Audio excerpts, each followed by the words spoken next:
Content బాగుంటే గ్యారంటీగా ఆడేస్తుందని Sankranti. That one luckily I learned in the very first movie of mine. January 7th shooting అయిపోయిందండి. Namo Venkatesa. 14th release చేసాం. Shooting was done in Bangkok last. So 1 week 6 days టైంలో Suresh Babu garu after we came back 11th announce చేశారు that the date is 14th అని. అప్పుడు నేను social media ఇవన్నీ ఉండే కాదు, but we started with housefulls. అప్పుడు తెలుసండి ఈ డేట్ మ్యాజిక్ నాకు. సో ఎన్ని సినిమాలు ఉన్నా అన్ని సినిమాలకి సంక్రాంతి సీజన్లో ఒక ఇది ఉంటుందండి, everyone will be watching.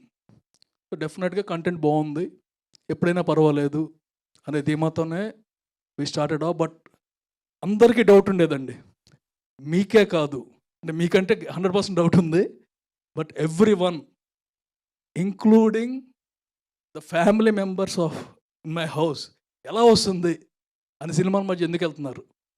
And నిన్న రిలీజ్ చేసిన ట్రైలర్తో నా కాన్ఫిడెన్స్ ఏంటో మా కాన్ఫిడెన్స్ ఏంటో అందరికీ అర్థమైపోయిందండి.